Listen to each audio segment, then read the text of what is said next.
What's up everyone, doing some product photography today. We've got about 6 shots to do this morning.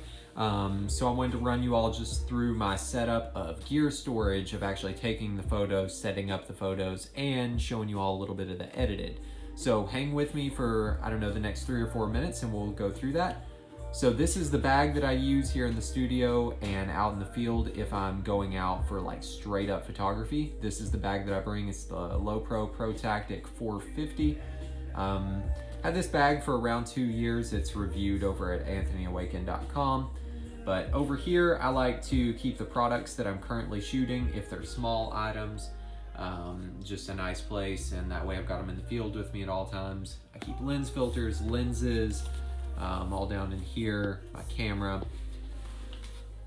Then over here in the studio, this is where I keep a lot of my clients' products. These are just some wallets, and we're actually photographing one of the knife caddies today, so we'll hop over there here in a minute. Speaking of knives, I keep all of my knives in totes, and then these are folders. Fixed blades are down in there. These are obviously, they're the ones that I use in the field, and they're also the ones that I use as props as well for all these photos. Moving on over here, I've got the photo today set up on a C-stand instead of a tripod. This is just allowing me to shoot straight down, getting that nice top-down flat lay angle.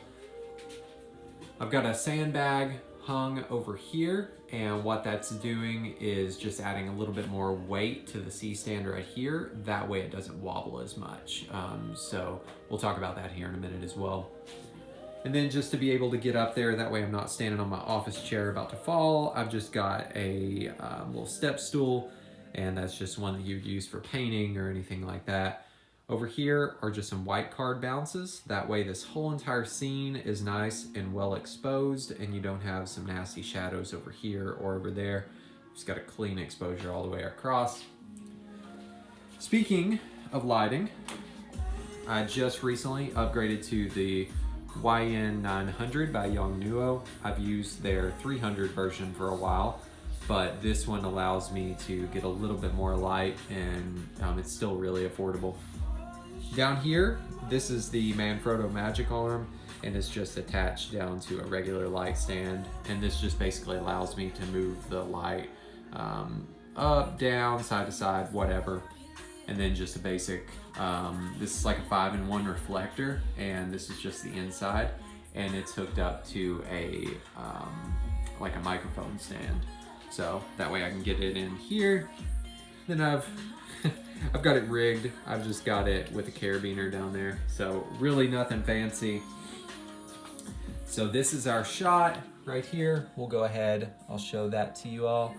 So this one, we're gonna go with a vertical crop. So boom, boom, and then cut off right here. But I'll show you all up here what that looks like. So right here is our camera. I put this on 10-second timer. That way we eliminate shake and wobble in this. So as you can tell, if you take it right away, then you're gonna get some wobble, even if you're very, very controlled with your shutter finger. Almost wanted to call it a trigger finger, but your shutter finger. So anyways, so that is pretty much the process I do. I go ahead, I put it on a 10-second timer, I take the photo. I am shooting this widescreen, but I'm just gonna crop just like that, boom, and then on the other side, boom. So that way we've got a vertical crop. So that's the shot. That's how it looks. I look at this probably, oh man, probably 3-4 hours a day. This is me right here, up above products, climbing around like a monkey. So let's go ahead, let's cruise over here. Oh, and let me find, it's in my pocket.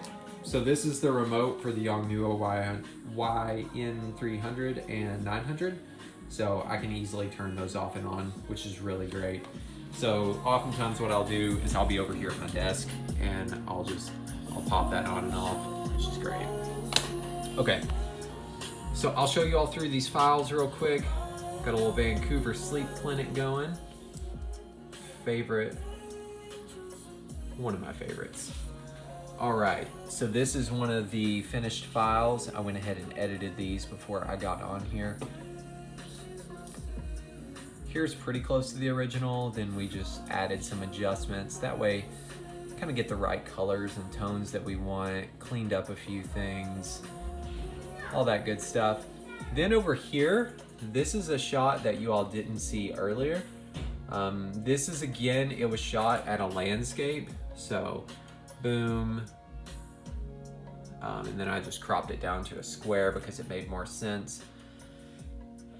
So this is a product that is very popular within the everyday carry community. That way you can carry your flashlight, your pen, your knife, all in one easy place. So I wanted to accentuate it with just some products that you would also use in your everyday life, like your sneakers, your notebook, headphones, all that kind of stuff. But keeping the product as the main focus. So what we did was we put it in the dead center. That way your eye automatically just gravitates right in towards there, and it's yellow and everything else is black.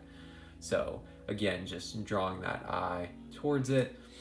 Then over here, we needed one that shows the products in it.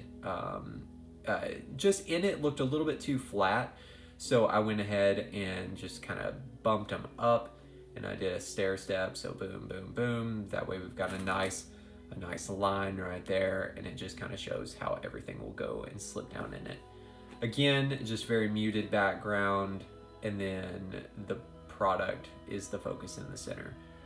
So yeah, this is basically my product photography process. It's very, very simple. Just minimal gear over there, one light, some foam core from the Dollar Tree, and then just come over here, edit them, kind of have my crop in mind, all that good stuff. So yeah, if you all have any questions, feel free to ask. But otherwise, I'm going to get on with this work day and finish some of these shots.